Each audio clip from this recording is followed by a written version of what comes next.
was a good chill kind of intro to get this going, get the groove kind of going and stuff like that. I always love that one. Yes.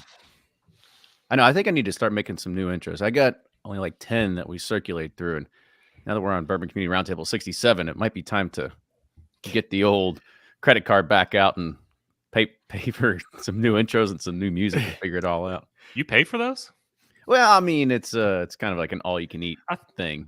No, I thought Kenny was in the studio getting all those, or I don't know. I mean, you got a studio down there, don't you, Kenny? I mean, the piano's right over here, but I can't play it. Okay. There's a guitar on the other side. I can't play that either. It skipped a generation when it came to me. Yeah. So I can't. You guys play any instruments at all? Like I can barely keep a triangle. No, I used to DJ. Not musically inclined. I can play a mean set of spoons. That's about it. Spoons. I love that. We have a very untalented podcast. I thought we'd at least have one musician on here. This is disappointing. Nick and I both play the saxophone. I played the trumpet. Well, wait, you play the saxophone? Yeah, Nick and I both do. Oh, gosh. That's what we need. Bill Clinton. Double Kenny G's. Here we go. Yeah. We should, I gave you those microphones. We'll set them up, like try to figure out a time, do a jam. Do you guys jam sessions together with them? No. That would have been nice. That would have been. It's either that or Ryan on the washboards or something on the jug. That's right. Hey, Ryan, he did used to DJ back in the day, so I did. He used what to was have the DJ name? DJC. DJ. Very creative. Yeah. Hoping for something like DJ Greengrass or something. DJ. Like now it's DJ Squibs. Actually, that has a really good ring to it. It does. You don't even have to DJ in front, just Squibs. Just changing my business card now. It sounds like a dirty dubstep name. It's like Squibs. All right, a few shout outs right here. I see Lewis, Jeremy. Let's see, Brian from Abandoned Bourbon, Gamer C21, At Home Dad. It's Bourbon Night. What's up, Chad and Sarah? JD from Rarebird 101, Mark. I like this one. There's some life goals right there, y'all. Sailing. You must not be in the bourbon business. Yes. No, love it. Always love whiskey. Pete Sabo, Danny, Tony B, Peter B. Let's see, Justin, Candy Tanty. I like that name, Candy Tanty. Candy Tanty. All right. Well, y'all ready to get this kicked off? Let's do it. Let's do it. All right. We got some good topics, and we'll get going. Housekeeping as usual. Just please make sure you mute your microphones, and we will just unmute yourself when you're ready to start speaking. Just use the mute with inside of StreamYard, not your physical one. Yeah, just make sure you're connected to your microphone, Kenny. Yeah, I got it this time. Everybody didn't see that before we started, so I almost had a goof up. But finally, Ryan, he had the golden ears. He's able to figure it out there. So That's right. All right. Chris, it is a good night to drink in Pursuit United. Let's get going. Welcome, everybody. It is Bourbon Community Roundtable number 67, and we have got the entire gang here, and we've got a lot of great topics lined up. Some even come from our fellow Roundtable members, and it kind of sparked a little idea, and I said, you know what? We should probably talk about this. So, but before we get started, as I mentioned, we got the whole gang here. So Ryan and Fred, fellas. Hey. What is going on, fellas? It's like, tell the people what's happening in your lives. Man, I'm just so excited that it's springtime and it's still 30 degrees and, you know, I hate it. Loving it. It's so deceiving. You look outside and it's super sunny, and then you walk out and you're like, well, never mind. Screw this. Going back inside. Oh, I know. And the kids playing soccer, they're like having to wear 3 layers of clothing. It's horrible. Well, I remember playing soccer as a kid, and when you play it in 30-degree weather, it's like kicking a rock. I remember just my toes just couldn't. It's just terrible. But usually it's like getting into the wintertime that happens, but usually not till March. But hey, it's still kicking our butts right now. But that might mean something for the aging of the bourbon and the rickhouses too. You get a little bit colder in there, so you get a little bit more of the extraction kind of coming out of contraction. Unless, of course, it's a Brown Forman where it's heat cycled and controlled. And Buffalo Trace. Who else does? Let's see. Brown-Forman, Buffalo Trace. Who else do we know that does? Michter's does it. There's some heat cycling. Do they do any at Jack? No, Jack is not heat cycled. The warehouses I was in were not heat cycled. I mean, it's not really what you would consider a cost-effective way of doing things, but I guess it does work because every single time we try a Brown-Forman product, it's 4 to 6 years old, and they get a pass for every single time that everybody's like, "Oh, I'm not drinking 4 or 5-year-old whiskey," but Old Forester comes out, everybody's like, "Yes, I want it. I'll go buy it." How many variations of one recipe and proofs can we do? Yeah, I mean, it must work though. It does. They nailed it. They've got the formula. They're great. Yeah.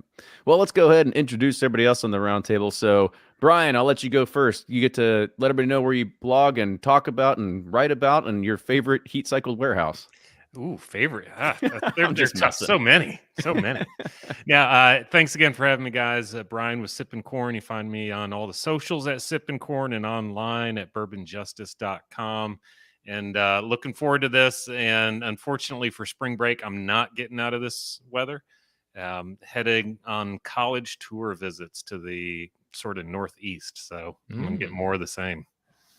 Exciting now. What schools are you going to go visit, though? For anybody that's out there listening, they need to give a plug for you to go and visit. All ones that I could never, ever have gotten into in a million years. We're starting in Baltimore at Johns Hopkins. We're going to Carnegie Mellon. It's all of those kinds of schools. So God, you must have Brian raised some geniuses. It takes after my wife. I tell you that. Yeah. Hope you got a good 529. Yeah, I need more than that for some of these, but we're obviously super proud. But these are just schools I never even knew really existed.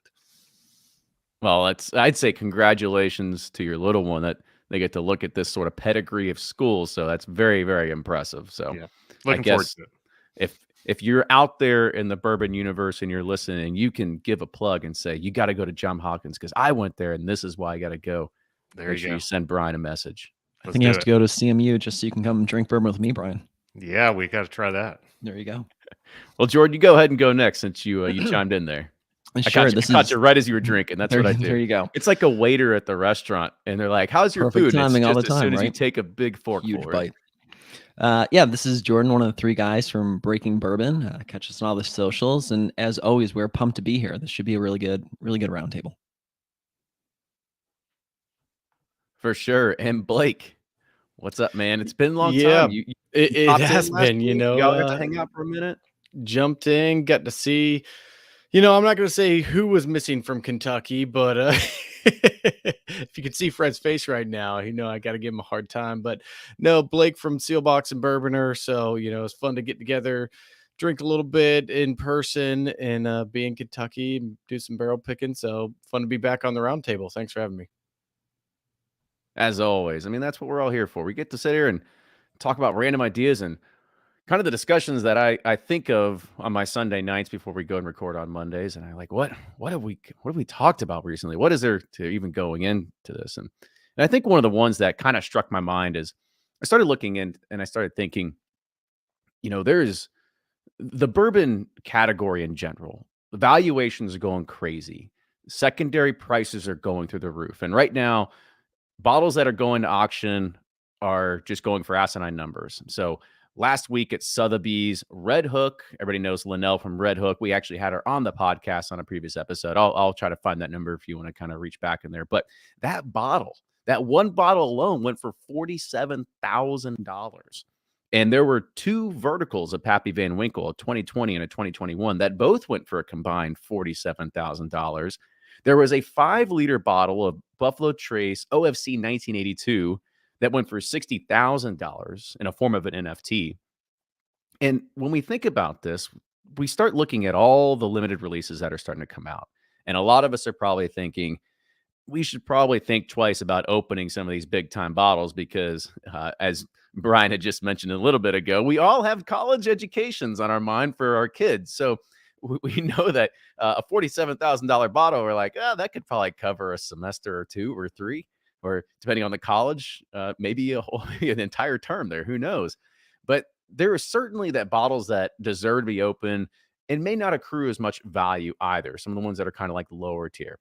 So I kind of want to push it to you all and start figuring this out. We'll kind of start driving and figuring out what is the criteria on how do we determine what do we think will make a bottle more valuable in the future. And this could be think age statements. You can think design. You could think of whatever. Yeah, I mean, I think pedigree definitely helps. But then when you look at the, it was really that Willet lot that went out, for, whether it was Red Hook or, the Blue Smoke or some of these Iron Fist Velvet Glove releases that, that went out and are super high price. But I think there's even more attraction to the Red Hook one just because it is New York based. New York, obviously, there's lots of money flowing through there, so that drives the price up. But I think it's almost random at times in my mind. But pedigree of distillery is definitely up there. Scarcity, and then we've all seen it though. It'll be like just all of a sudden overnight something just takes off and doubles in price, and there's no real explanation why. So can be hard to tell too. It's I think we'd all buy if we had the magic formula. But one thing I have noticed about this is that the market is usually dictated by a handful of bidders. A really good example, and it's a shame that this data is not public and it's not available, but those who are in the circles, you know what I'm talking about. The secondary prices for Stitzel-Weller bourbon between 1945 and 1975, when Sean Brock was in the game, you're looking at $10,000 per bottle for a lot of those in there. That's because he was bidding against about 5 other people on a very consistent basis. When Sean Brock gets out of the game, he's a famous chef. His story is very public about how he became sober and he got rid of his bourbon collection. Once he got out of the game, those bottles went from 10,000 to 8,000 to 5,000. So I think it's a little bit of like, you have to look at some of these bottles of like who's really chasing them and what's the sustainability of new people chasing them. There's one brand that really has kind of come to the forefront as an auction-centric bourbon, and that is Michter's. Michter's has continuously kind of gone up in market value in these auctions. I believe they went for 27,000 or 30,000 per bottle in the last one. Last year, those same bottles or similar bottles were at 20,000. And so you're seeing and I think that's a direct connection to the Wall Street area because of the show Billions and because of the presence that Michter's has on Wall Street because they're based in New York. Chatham Imports is based in New York. So I think that a brand like Michter's is following the path of Macallan, which Macallan is almost leapfrogging a lot of their high-end releases and going straight to auction. Last year, they had a whiskey Macallan did that went for $1.4 million at auction, and that's in their press releases, that's in their marketing. They can't wait to talk about how they broke a new record. So I think Michter's is a brand that's strategically going down that line of really using auctions to their benefit. While I think Pappy, you brought up what an entire set of Pappy brought. I think $40-something thousand. We saw that. And that was 2 sets, by the way, 2 verticals. Two verticals went for 40,000 a piece, or combined it was 40,000 a piece or something like that. I actually find that to be, a little low if you really kind of pull the bottles out. I feel like the bottles of Pappy are actually dropping in market value when it comes to these auctions.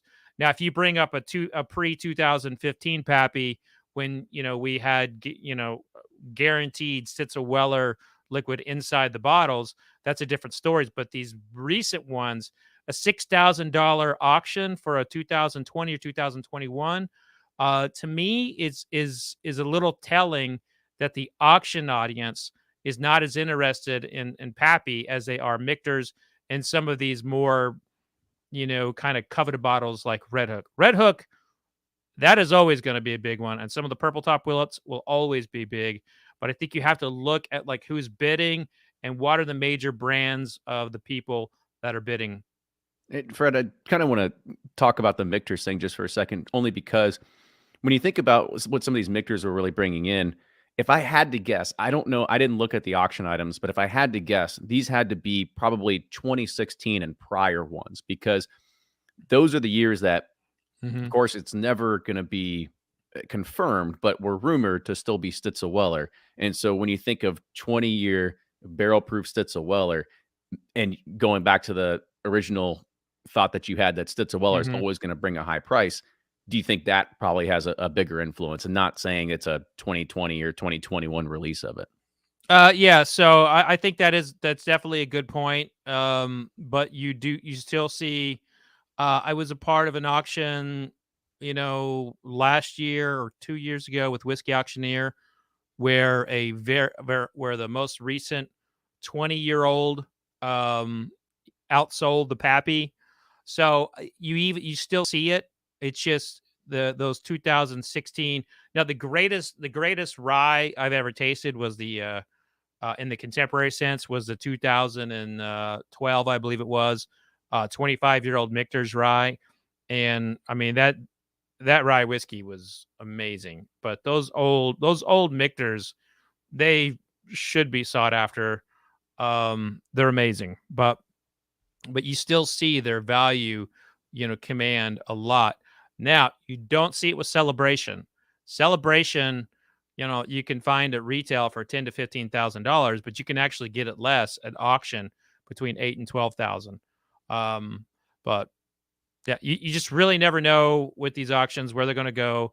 And if you tie a charity to it, like we did with the Kentucky Bourbon Benefit, Brian knows full well when people are bidding and there's a charity connected to it, they just completely forget about their wallets and their bank accounts, and they're trying to help the cause as well as get that sweet bottle.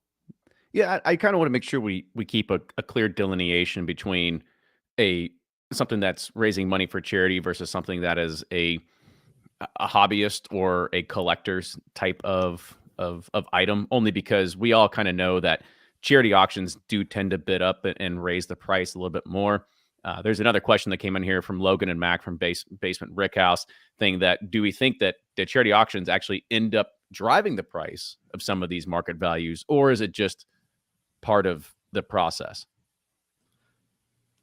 Yeah, I don't think, hopefully it doesn't drive the price, but I think it can affect it. If there's a huge disparity, if somebody spends $40,000 on a charity on a $2,000 bottle, well, it's probably going to pop somewhere in the middle.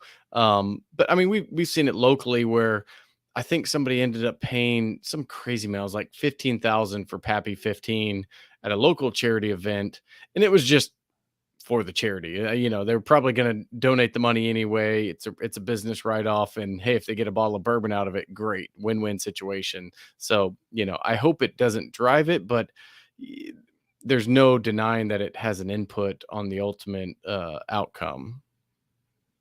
Well, part of this still has me thinking, since Brian, you just muted yourself, how are those diamonds doing for you? They starting to increase in price? Yeah, the diamonds haven't moved for me, unfortunately. We always got to come back to that. Yeah, that goes back. I knew someone was going to bring that up, but that goes be a 3 or 4 year running joke now. Yeah, that goes back to the point of I wish we could guess what it is that's going to do this, and is it always going to be something that's focused on this sort of segment like Michter's is, or that gets all of the support like Willet? But then there's some random things that show up and just shoot through the roof that I don't know that you'd ever guess. And then there's things that don't. I mean, all of the Four Roses limited editions that have been so great that don't really go for much on the secondary in the grand scheme of things. So my only contribution to this is I have no freaking idea. I mean, I can't tell what's going to go high, what's going to go low, what I should have bought, or just start giving away all of the diamond. I think, you know, it goes back to, well, that's a good tie-in too to diamonds. And I think Blake made the point with scarcity, right? So I think we need to delineate from secondary market pricing and true auction pricing too. So when you start thinking about true auction pricing, you start thinking about the different scotches of the world, different Japanese whiskeys, etc. And the difference is those are extremely limited in quantities, right? You're going to see some that come out, they're in the single digits. You're going to see others that come out, you know, there's maybe only 80 bottles in total. And those bottles, so take aside the fact that, you know, Buffalo Trace is trying to do that with Double Eagle Rare, and you see the Woodford Baccarat and stuff like that, and you start seeing the really nice crystals come out. Take aside that for a second and just focus on the whiskey inside, right? Incredibly limited release globally. And the difference where you'll see, like, say, take Pappy Van Winkle, right? Sure, it'll sell for $45,000 at auction. Great. Whoop-de-doo. Compare that to scotches out there. And the reason is, and I know some people at home will roll their eyes, and those listening will do the same thing in their cars, wherever they're listening. But, you know, there is still people who walk into stores and can still buy a Pappy Van Winkle, right? And whether it's through your liquor store connection, or you just have a liquor store owner who just puts it on the shelf, and or they're just selling it for maybe secondary pricing, you can still go buy one, right? With a lot of these scotches and other things that bourbon's aspiring to being, you can't do that. There's no way in hell you can do that. So I think, ultimately, right, when we look at the current releases out there, none of them will ever attain the prices that we think when we think of the global whiskey auction market, right? We're going to have to start seeing ones being released by distilleries that are incredibly limited edition, maybe not meant for auction houses, but ultimately that's where they're going to be sold the majority of the time. And then we'll start seeing whiskey or bourbon specifically, right, and American whiskey start playing on that global stage that we see Scotch and Japanese whiskey, etc., playing against. Well, Jordan, I would say just take that really good mic connection you have, pull the mic out, and just drop it right there. I mean, like you just like nailed everything so well, and you summarized whiskey auctions. And one thing that you brought up, I'd like to add to, the Scotch industry has always embraced the secondary market. Let me say that again. The Scotch industry has embraced the secondary market, and the auction houses are kind of an extension of the secondary market. It's a legalized secondary market because the majority of these bottles are coming from private owners who, you know, send them to Christie's or Whiskey Auctioneer or whoever. And the Scotch industry is like, oh, you got one of our bottles in auction? Well, let us go ahead and put a press release out. Whereas the bourbon industry has been a little bit, you know, we want to shut the secondary market down. There's still a mindset within the industry that they want to keep prices attainable. They're uncomfortable when you talk to a lot of these people. They don't want an everyday bourbon to get to $60, $80, even though that's where we're going. The bourbon industry still very much believes, to your point, that a person has an opportunity to buy Pappy Van Winkle. They still believe that. It may not be true. Like you said, people are going to roll their eyes, but that is the one key difference when it comes to auction houses with how the bourbon industry looks at them and how Scotch looks at them. Scotch embraces them. Bourbon's still a little bit nervous about embracing them. Bourbon's for the people, you know. That's right. We want everyone to come in, all wallet sizes.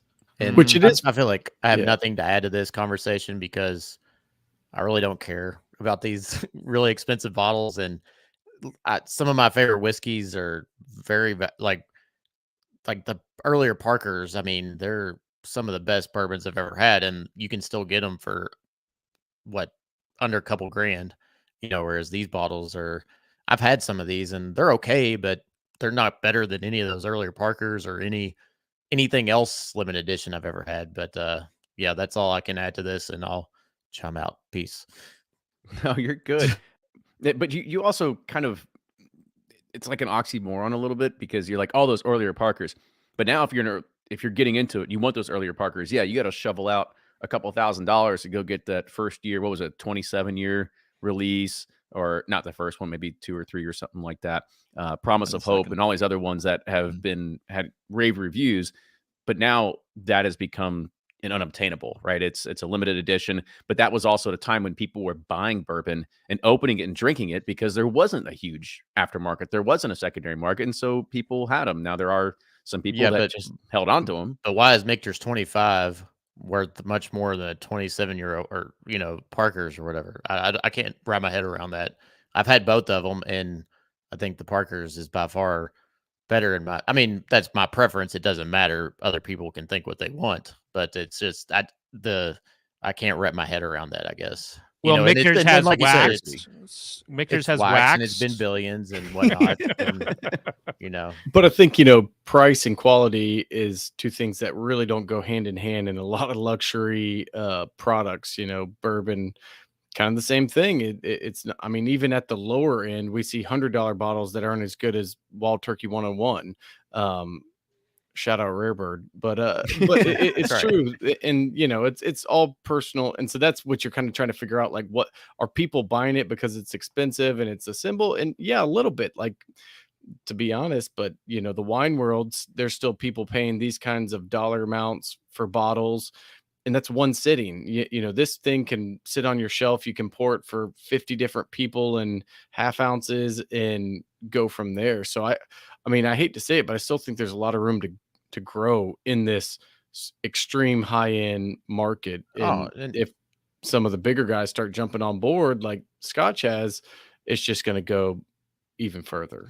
And I'm not thinking, I think it's a great thing. I think it's awesome for the category that this is happening. I can't predict or wrap my head around why one is better than the other. Why Red Hook Rye, is I guess I get it, but there was a bunch of those Willet runs that came out that were the same exact juice, same exact lots, whatever, that aren't pulling that. It goes back to what somebody said at the very beginning.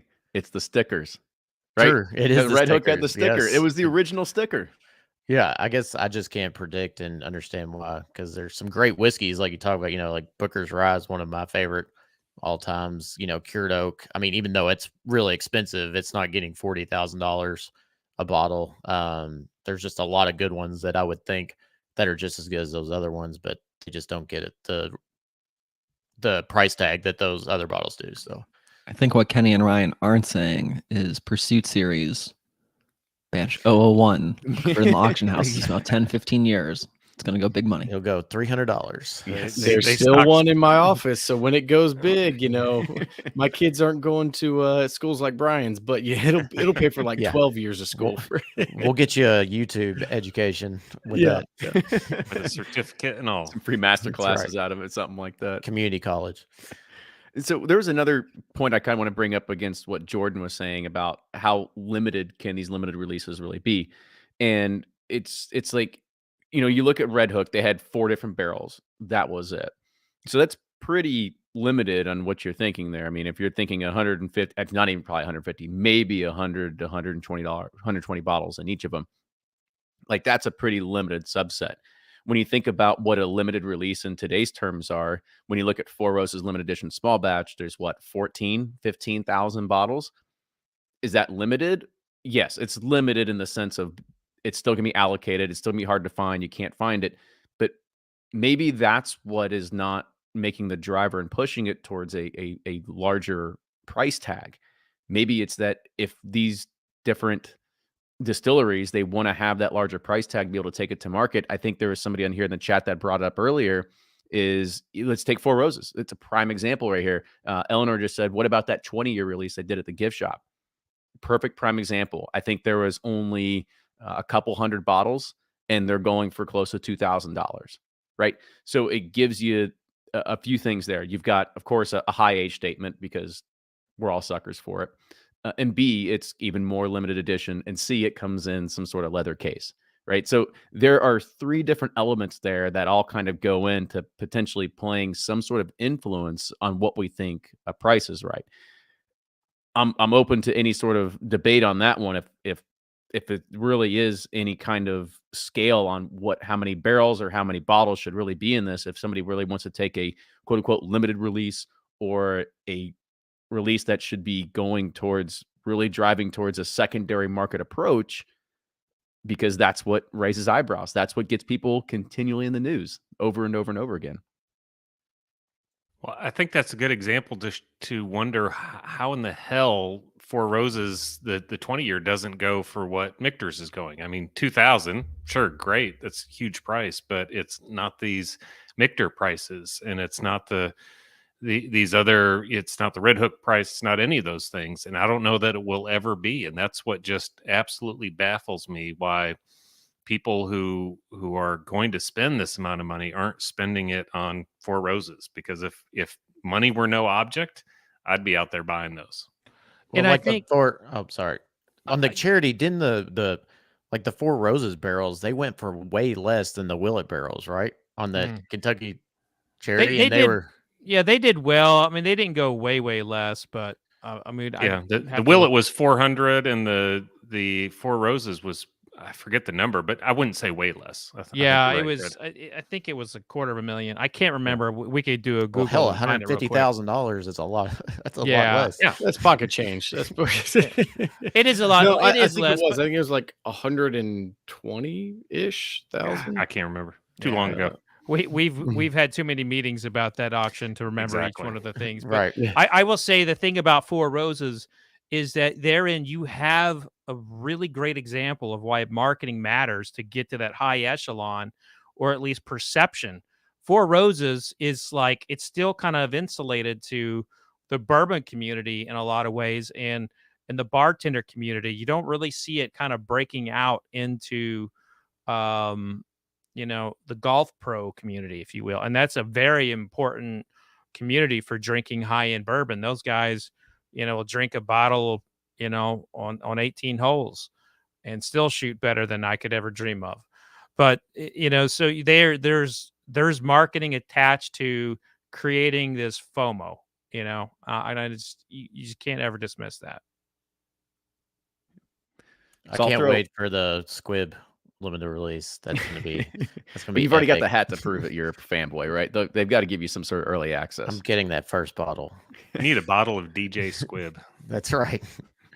So I'll throw another one out to you, only because this is very timely, and we know that Heaven Hill is releasing 2 different 17-year-old bourbons. So they've have their, what was it? They've got their Old Fitzgerald release, and then they're going to have their new, I think, what's it called? Traditions, or some other kind of release that they're, I should have done the research. I just wrote down 17 Heaven Hill while I was doing this. But they have a second release that they're coming out with that is another barrel proof expression, 17 year, and they give you all the details of what's happening from the warehouses and stuff like that. So if you take those 2 prime examples and you're trying to think of in your head, okay, if I was to, bet my horse right, which is the one that's going to be more valuable in the end, which way would you go? So you're talking about the Heaven Hill Heritage Collection. The Heritage Collection. Yes, new thank you, one. Jordan. So if it was all right, if we're just playing in a vacuum between those 2 bottles, right? I'll probably say the Heritage Collection, only because with the Old Fitz, right? It's an expression that comes out twice a year, and even though the bottle labels are different colors, it's still the same bottle. So at a quick glance, you're like, oh, it's the same as anything else, right? People have seen that. And yes, the Heritage Collection comes very similar to what we saw with Heaven Hill when they came out with the other release a few years ago. But as of right now, I'd probably go for that one, right? Only because there's a lot more Old Fitz out there. And again, people can walk into the gift shop and buy an Old Fitz. You're not going to be able to walk into the gift shop and buy this. Back to my earlier comment. But that's just playing things in a vacuum. So who knows where this goes? I'll throw another one out. Does it hurt Heaven Hill from a secondary market? Or I'm not going to say it hurt, but in regards of what we were saying earlier, is if you want to be in that secondary market, you want to be in that auction market, does putting out 2 17-year-old expressions essentially hurt you in doing that? Maybe, but I guarantee you that was not their mindset going into this. Probably not. We got to be on a chat with some of them when they were talking about this new collection, and they said they have a vast array of extra aged bourbon that they have for this new collection. And I'm just thinking, to be that spoiled and just have all these 17, 18, 19 year products just chilling in warehouses. I think they only care about their FOB, Kenny, not their secondary prices. Hey, it's okay. If they keep putting out good whiskey, and that's really all that matters. That's right. I'm going to go with which one was the barrel proof? Well, I guess not the Old Fitz, because that's always bottled in bond, The right? Heritage So Collection. Correct. yeah, so the Heritage automatically has that going for it. The fact that it's barrel proof at that age, different bottle. Yeah, they're both going to go crazy. So we're splitting hairs over which is going to be more insane than the other. But yeah, That's my bet if I had to guess. Yeah, I think that's the easy call there because the Heritage collection is going to be different every year. So this 17 year is never going to be out again. It'll be something different next spring. And like Jordan said, this is a twice a year thing for the Old Fitzgerald. And it's never been 17. Sometimes you get 9, sometimes you get 15, whatever the other numbers were. But with this being different every year, that's probably one of the keys to go back to Fred's earlier comments. It's got to be limited. It's got to be different. It's got to have that pretty bottle in that box, and then you roll. And I will just kind of throw this out as a concern. I hope this doesn't dilute what is a perennial excitement whiskey for me, and that is Parker's Heritage, because I was so close to Parker and Linda Beam, his wife passed away recently, so hopefully they're together right now. But I with Heaven Hill, they have won every imaginable award with their whiskey. I mean, they have won everything. They were the only bourbon to win best whiskey in San Francisco. So you have to realize that they have the whiskey to play and dominate however they want to. And so I think they have the potential to be like whiskey of the year on any given list or any given competition, and whiskey runner up in any given list and any given competition. Their whiskey is always fantastic. But I will throw that out, that after 15 years old, Kenny likes the sweet oak note. I don't. But after 15 years old, a lot of their products get over oaked. So those people who are a little more sensitive to oak, like myself, maybe kicking the 17-year-old to the curb. It's just you don't have as refined palate as me, and that's okay.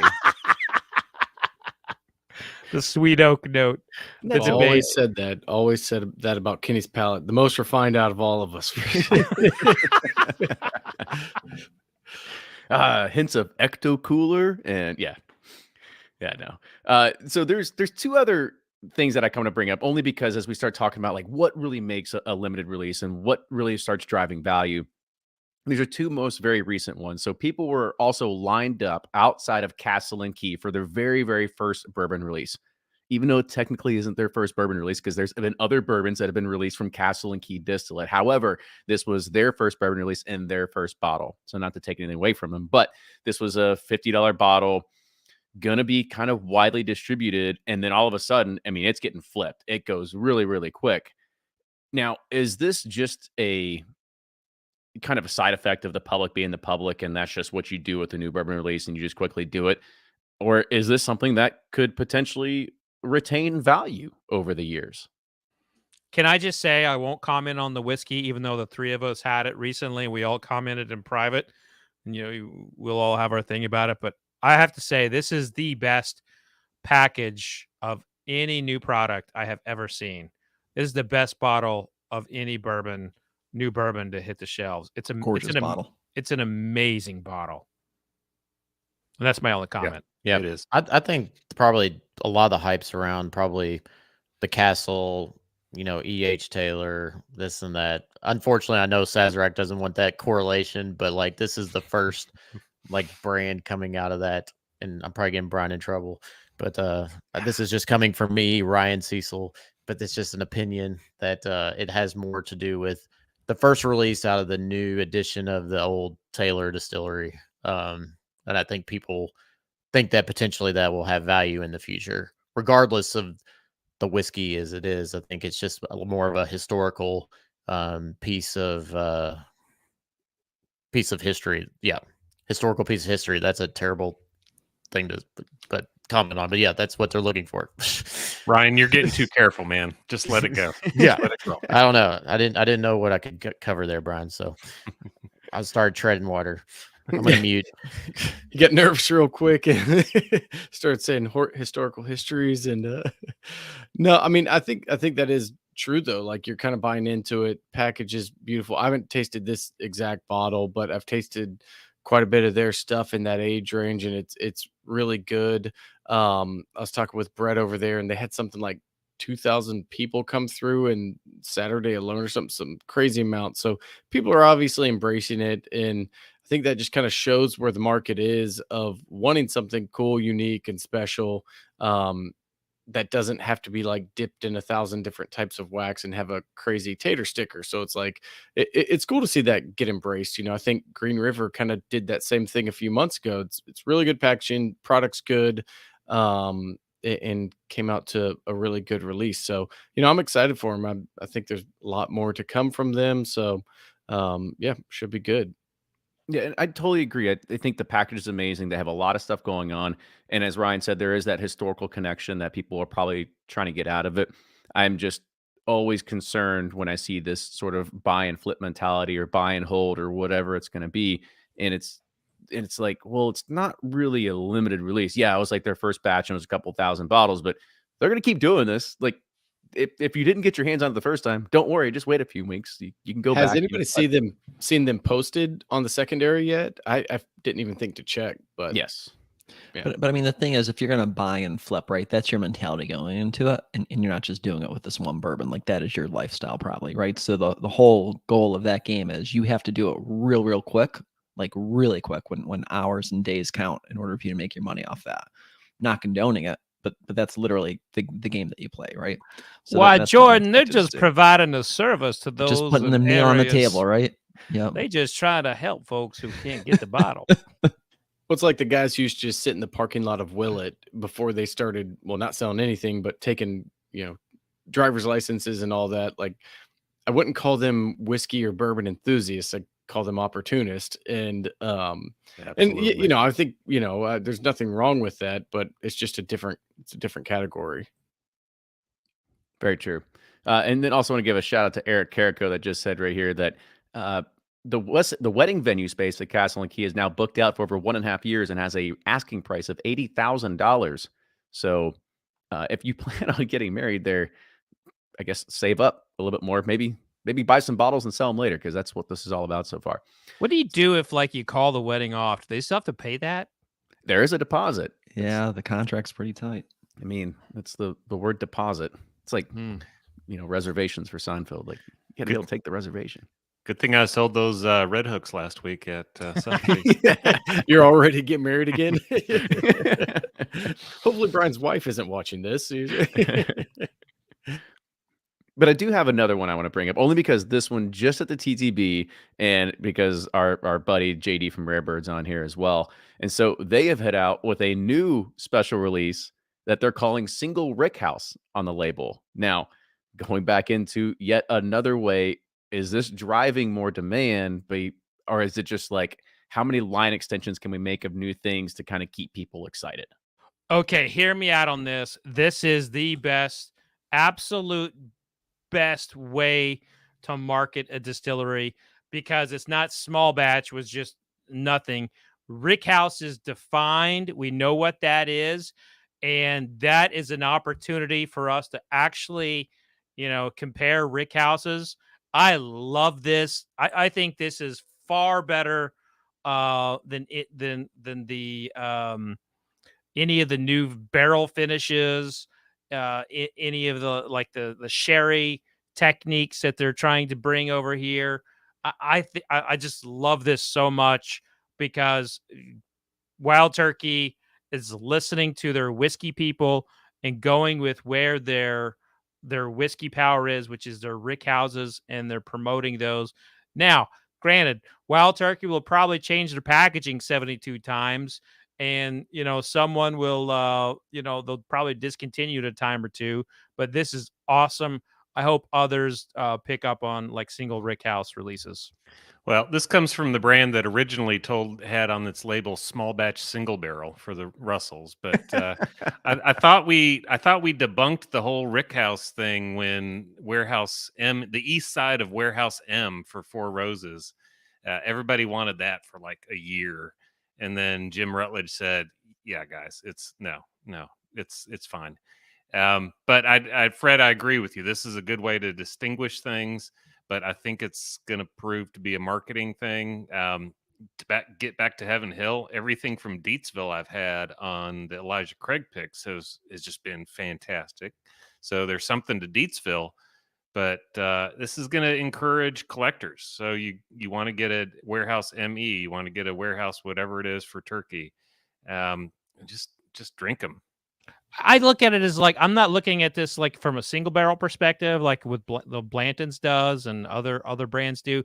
I think that this can be genuine batching, genuine blending within the rickhouse. You know, look, I've been a proponent of transparency, and you know, this is that next layer of transparency.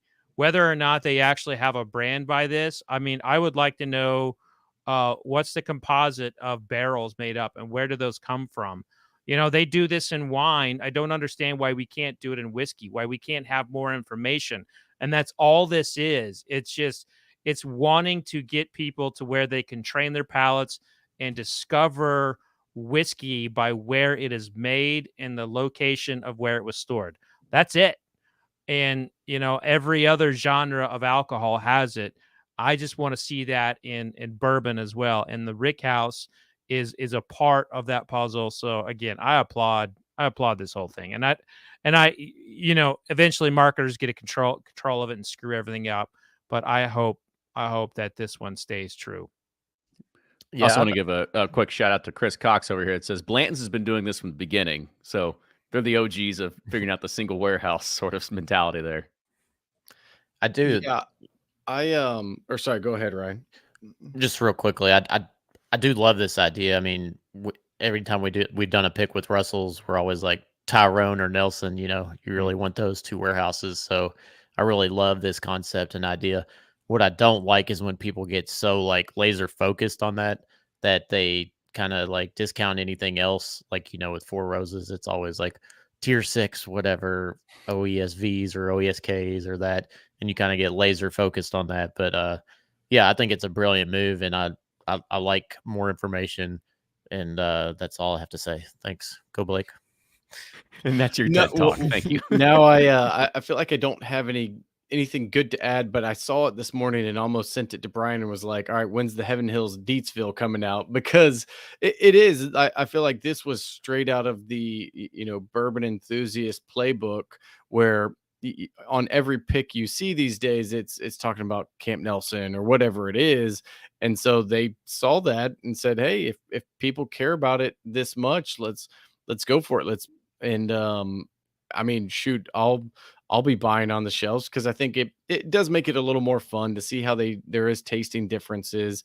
Now I'm sure the 9th floor at Camp Nelson versus the 1st floor at Tyrone are going to taste so much different, but 1st and 9th floor barrels are going to taste different no matter what. So, you know, whether there's a ton of actual differences on the flavor profiles just based on warehouse, or is it just, you know, blend specific, I don't know. But I think from, you know, just a whiskey nerd perspective, I loved it, and it was cool to see something that the community was already doing for them, and they were like, oh yeah, that does make sense, let's make it more transparent. So I'm always for that. That was a nice tip of the hat to the whiskey community for sure. Yeah, and I feel that this is probably going to be extended even more, only because if you're going to do a single warehouse, you can say, okay, this one's from these tiers, these ricks, whatever it is, and get this profile. The next release, it's going to be from this one, from here, and then you just kind of start that cycle all over again. So there's really no end into what this could be. So if you're going to talk about, I don't know if it's going to be limited release, but maybe just more regular releases or special releases, or what you're going to call them like that, I think you could probably see that a bit more. And once again, as you all said, just kind of paying homage to the whiskey geek right there. And this is why bourbon is the perfect product, because you have 1,000 variables and you can market every single one of them. And people this is will the buy barrel them. that Palm laid down versus this is the barrel that Danny laid down. This was on the north. This was on the south. I mean, you This think was about in it the like Smooth Ambler, people chase after certain people who bottled and signed their label. So it's like, you know, there's all kinds of fun different ways to cut it. All right, so let's put a wrap on that topic, only because I want to get to our second topic we only have a little bit of time for, and this is coming from our friends over Breaking Bourbon. They had sent out an email last week in their newsletter. If you're not subscribed to them, make sure you go to their website and go and subscribe for it. But they had talked about how last Thursday, St. Patrick's Day was marked, and you normally have Guinness and Irish whiskey, but now they had Kentucky Owl St. Patrick's Day edition. But there's also other companies that are doing this. You have Barrell Bourbon that does the New Year bourbon. You've got Woodford that does Derby. Maker's Mark pretty much does everything. And he kind of, or should I say, Jordan or Nick, whoever was writing this. I do the newsletters, but we'll say it's all of us. Okay. The Halloween bottle, Smoke Wagon. Don't forget that Halloween bottle from Smoke Wagon. There you go. Very good, Ryan. So he kind of ventured to say, Nick Jordan ventured to say here, basically said, are we going to see a Valentine's Day, a Thanksgiving bourbon, Flag Day, President's Day, you name it? Let's kind of bring it out. And is it really a gimmick, or is it something that is just yet another marketing tool? Jordan, since it's your article, I'll let you kind of go first. Yeah, thanks. So that was a fun one to think of and write about, right? And instantly, when we saw the Kentucky Owl, and instantly thought of gimmicks come to mind, right? And then we had them, we're like, well, geez, this isn't a gimmick. This is pretty good. And well, why are they just releasing this for St. Patrick's Day? This should be a year-round thing, right? And similar to Barrell New Year, right? It's a good whiskey. But then like you said, Kenny, the possibilities are endless. So what do we see next, right? What special limited releases do we start seeing that are just for different holidays? And some may be gimmicks, some may be home runs. And then actually, I'll tie this back into our first segment. Those limited edition ones, those Valentine's Day 2023 that are super limited, maybe those are the ones that go to auction later on, right? Because they're really good and it was one day and that was it. But it was interesting to think about. I don't know. I'm a fan of this. I like seeing different things out there, right? Until they start tanking and everything sucks. I think I'd like to see more brands get out there and try stuff like this. It gets people trying new things for that one holiday. Brands they may never try before, which is good from a consumer standpoint. Go expand your palate, go try something new, and give it a shot. I'll also say from an operations perspective, this is incredibly hard to do, by the way, unless you're planning a year and a half in advance, only because of labels, bottles, glass, everything else like that. So kudos to anybody who's actually able to pull this off. I think a more important question is, what holiday would you pick as a BCR member for your bottle? Ooh. I think we already have it. I think we already have it, and it's part of, like, we all talk about it being gimmick, and it's part of the original gimmick of bourbon, and that is when Elijah Craig supposedly invented bourbon, which was on April 30th, 1789, and Congress was trying to pass a resolution on that very day in 1964, but Congressman James Lindsay blocked it, ended up getting passed on May 4th. May 4th often is the Kentucky Derby. So I think that bourbon already has its holiday. Woodford Reserve just pays so much money to block everybody else from being connected to the Kentucky Derby. But if we as like a community, like, really make Kentucky Derby as the focus that week, and maybe even say it's April 30th or May 4th as the bourbon holiday, I think that's got some legitimacy to it. And I think the Kentucky Derby is well enough respected that it's a national holiday. So back to what Ryan said, who thinks that you should have their favorite holiday? Yeah, I mean, I think it's kind of, it almost goes hand in hand with what we were just talking about with the different warehouses. Yeah, that's a way to market it new and different. We just feel like this is a more gimmicky way to market it new and different. But, and then, you look at, like, in the old days when they were putting stuff in different decanters, because it's like, okay, if I put it in a Kentucky decanter, people will buy it. If I put it in a Fireman decanter, people will buy it. So it just kind of plays off of that. I don't have a problem with it, especially if the stuff is good.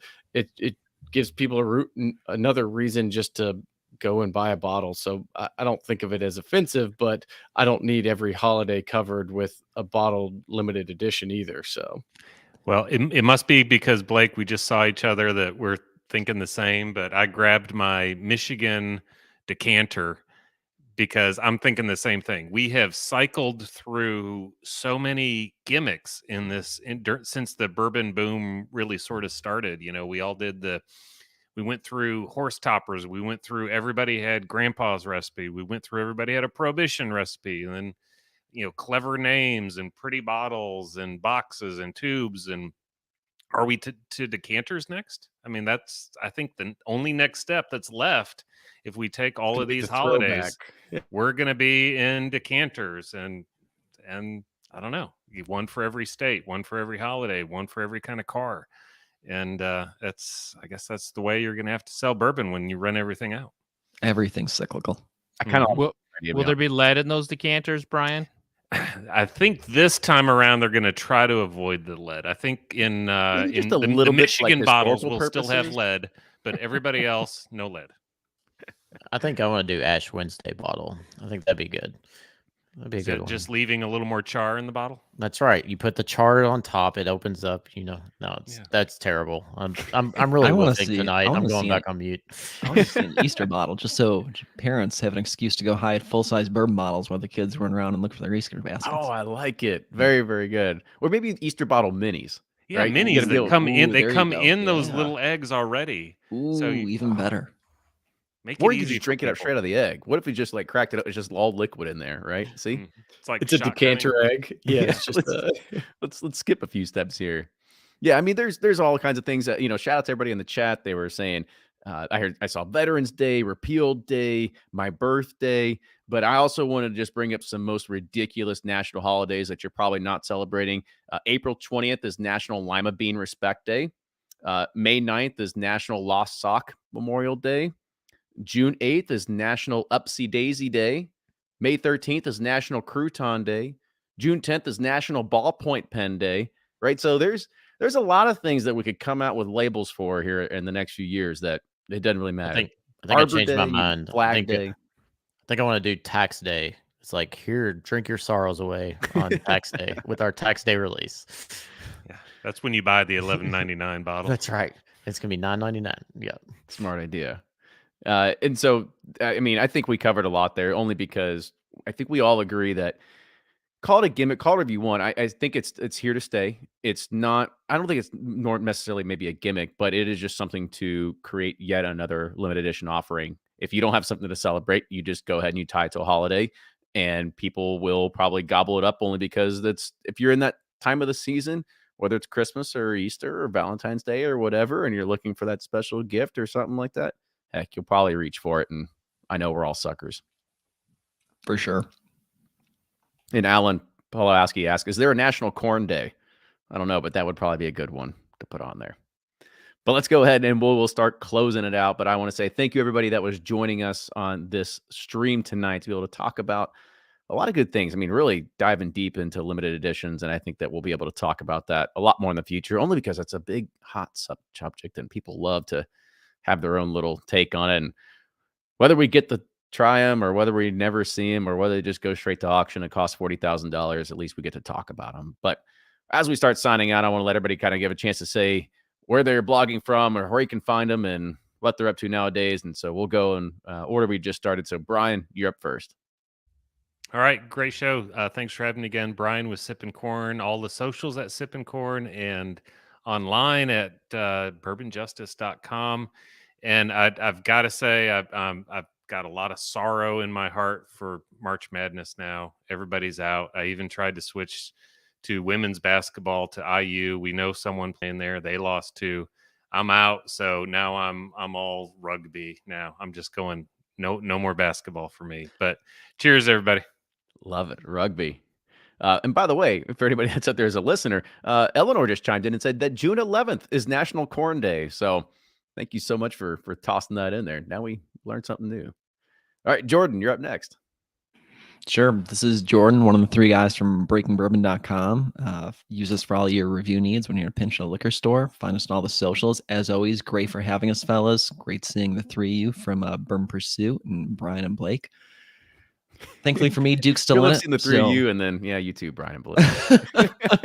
Well, I just grouped all of Bourbon Pursuit together. So, and thankfully for me, Duke's still in the Final Four. So March Madness is going quite well for me. He knows I still hate Leitner, so he left me out. Jordan, I did an event with Jay Williams the other day, and he picked against Duke. He picked against Duke. Yeah. Wow. I can't believe it. That is unbelievable. Huh. Bold strategy, Cotton. Plays out. All right, Blake. All righty. Yeah, once again, Blake from Sealbox and Bourboner. Always fun to be here. I'll keep it short. So thanks for having me. Go there to get all your craft whiskey needs as well as Pursuit United. There we go. We'll throw another plug there for you. Kenny's better at my pitches than I am. So yeah, whatever he said. Yeah. Coupon code Roundtable for 1% off your next purchase. Dang it, now I have to go put the But guys, I want to say thank you so much for joining. Thank you everybody that was in the chat with us tonight. We had a lot of great conversations. Make sure you follow them on all the socials. Make sure you follow Bourbon Pursuit on all the socials. Also follow our buddy Fred Minnick over here. He also has his own podcast called The Fred Minnick Show. But if you do like this show, make sure you leave a review, tell a friend about it, support us, whatever it is to make sure that we can keep this train and this puppy going. So with that, cheers everybody. We'll see you next week. Vodka sucks. Toodles. All right. That was a good one. That was a fun show. That was great. That was a fun show. I could Well, I like talk how we went like all day about the 55 holidays. minutes in, went 55 minutes in, and he's like, "All right, well, on to our second topic." I'm like, "That was the first topic." That's what I was like. within that. I almost thought about skipping it, but I was like, we'll slide it in here. Yeah, I'm sure we'll have plenty of other things to talk about in 4 weeks. yeah. Oh yeah.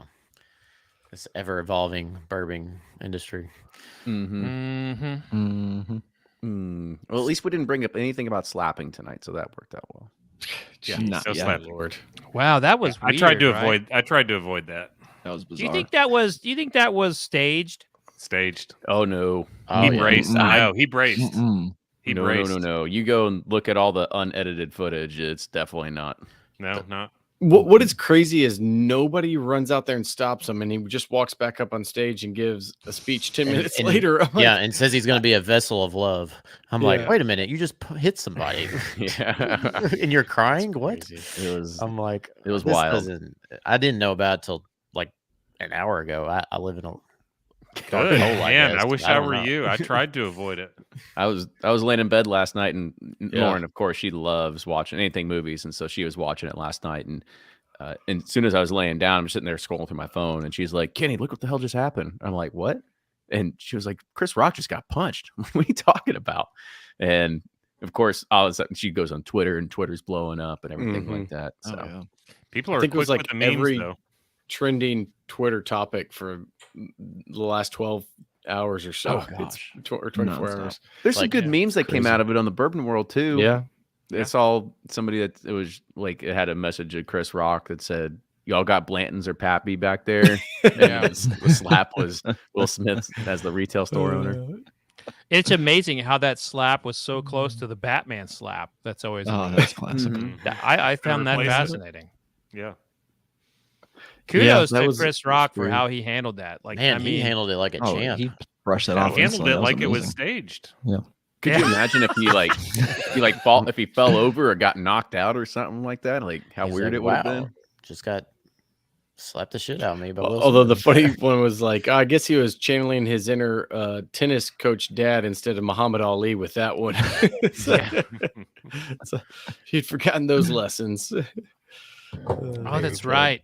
Yeah. Yeah. Played them Didn't think both. about that. Yeah. Yeah, our both. friend Q in Chicago was talking about it showed restraint for Will to just do one and not just beat him down. So Mm. I don't know, maybe so. I don't know. It's crazy. I don't want to dive into it too much. It's anytime you do this, like people start choosing sides, and I'm like, I don't want to choose a side. It's I- immediate sides, yeah. But I will have, say I have this. no skin in the on either side. So, yeah, me so either. speaking of Pursuit Palooza, what's Yeah. the What can you tell us? yeah? It's sold out. other Y'all than- coming? Dude, it sold out in 15 minutes. So Nice. Yeah, Blake's coming and I'm Yes. driving him around, right? Yeah, I Perfect. already got my Right. driver lined up. I'll Yeah, believe Yeah, it. I at the see it. airport. I'll just let you know the night before when I book my flight what time I'll Oh, be in. Well, that's and, bad. I thought you were going to say 30 minutes before you land. but- yeah. Well, that too. That too. Yeah, he'll stand you up too. just let me know like which I'll send you the itinerary and stuff. Just let me know what events you want to come to. Like if you don't want to come to the stuff during the day, that's fine. You just want to come to the nighttime things, like that's fine. Just let me know and I'll make sure we are accommodating, make it happen for y'all. We'll tell You know Blake what that we're sounds going to have like? lunch at Sounds like we don't have 12:30, tickets to but it'll be at everything. 3 p.m. we got wristbands. We got a festival like wristbands already. Actually, I'll grab them real quick. Show them y'all. Nice. Do we need wristbands? They don't know who Blake is. You don't know who I am? I just walk in and tell them I'm Look, Kenny. security. That's right. Security will take you down. You know, the people Kenny hired for security. They don't mess with NFL tight ends. So Will Smith would not have slapped an NFL tight end like that. I can tell you that much. That's Trying to bring funny. it back while Kenny tried to get off the subject. Got a whole It's bag. just too easy. Wow. Look at that. That's Whoa. official because that's the one legit. that they make you cinch down so you can't give to other Right. people. Well, these ones I bought the ones that you can. Oh, You can uncensored. I was Good, just 'cause- like, I don't want people to go back and be like, oh, my wrist hurts because I tied it up too much, and because I know people deal with that at the festivals. The festival's a little bit different. This is So listen. it's If we have a not problem far. with, if we have too much people stealing booze, then I'll be like, all right, we got to get the locking wristbands this time. Yeah. So should I open up my office? You know, when it's over here at Watch Hill proper. That's a Yep. Fred call. You I'll think we should answer. bring- I would advise no. with the crowd that's coming, no. There'll be about 106 people. So if, you you cherry wanna- pick. I'll tell you cherry what, pick a few. you could probably cherry pick a few people and be like, hey, you want to go try some things in my office? That Yeah, I'm do some sure, cigars or something. I'm There sure you you could do that. Yeah. I know we've got so it's at Watch Hill proper, and we are going to be, at least Ryan and I, we're going to dig through our collection of Pursuit series. So there's going to be almost every single Pursuit series that's going to be there that night for people to Okay. kind of drink through. And then the next night, and while we're there, I don't know what Josh has up his sleeve, but I know we have food and everything else lined up for that night there. And then I think maybe cigars. I don't really know, but Hold on. Where's this one at? so it'll be a Watch Hill proper. It's a new place cool. that just opened up near Fred's neighborhood, right next to his office around there. So Yep. Very cool. can be able to do that. And then the next day, we've got stuff planned during the day, and then we'll be having a catered fried chicken dinner at our friends over at Harrison Smith House. Nice. Yeah, that's awesome. That fried chicken's so good. Oh yeah. Yeah, Nice. and then we'll also be digging in our.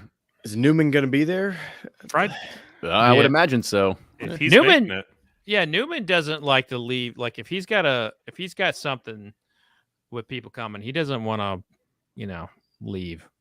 But hey, if we're doing cigars, like my cigar should be out by then. I could have could do like a whole little, have You have your own cigar?